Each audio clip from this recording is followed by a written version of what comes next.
Light. A year ago, none of us could see victory. There wasn't a prayer. Now we can see it clearly, like light at the end of a tunnel. General Henri Eugène Navarre, September 28, 1953. Tom Hagel hated walking point. He disliked going first, breaking bush, knocking aside wet branches, stepping over fallen logs, slipping around leaning, mossy tree trunks, and all the while watching, listening, feeling, smelling, even tasting, seeking an enemy who knew exactly how to blend into the rotting woodwork. The Vietnamese jungle was greener than green, a riotous, enveloping ocean of foliage. The ground layer thick and tangled from the brown loam floor to a swaying mat of vegetation twice as high as Tom's angular, spare 6-foot frame.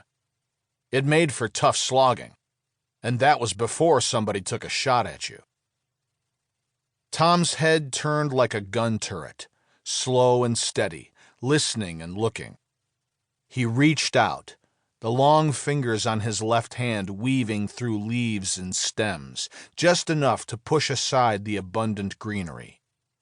His right hand gripped the trigger region of his black M16 rifle. Eyes, ears, nose, and fingertips sought anything that did not belong there. An oddly broken branch, a Kalashnikov automatic rifle clicking from safe to fire, the sharp tang of human urine, a gleaming tripwire stretched like a garrote. Hagel had to stay alert for all those telltale signs and dozens more.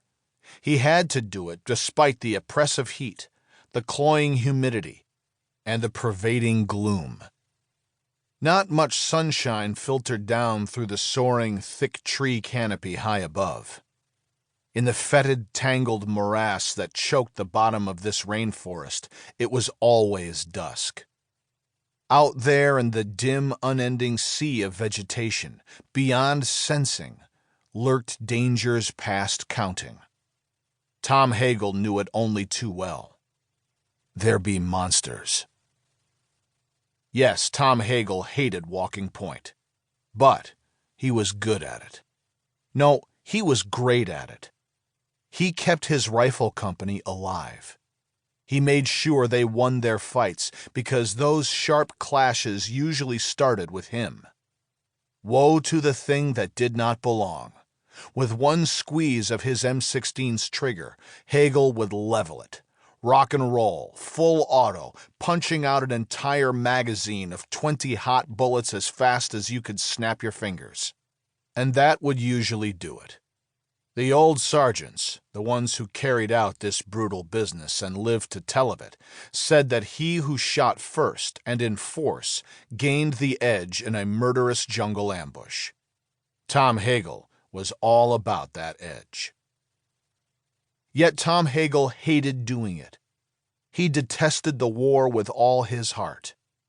It wasn't just the dull ache of all combat soldiers in all wars, heartily sick of losing their friends, shaken by taking lives of strangers better left alone, and bone-tired from endless draining hours of hunting and being hunted. Tom Hagel's disgust went beyond that.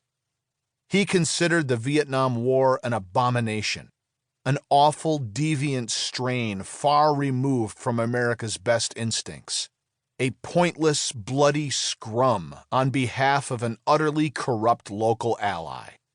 It was wrong, he said later, with characteristic bluntness. Still, Tom Hagel walked point, and did it well. He did it not for the flag, nor for the cause, such as it was, but for the other American soldiers who counted on him. It fell to this 19-year-old to balance the urgent pressure from his captain to move steadily onward and his own hard-earned wisdom to take care with each step. Slow is smooth and smooth is fast. That paradoxical phrase made no sense except to a battle-weary rifleman.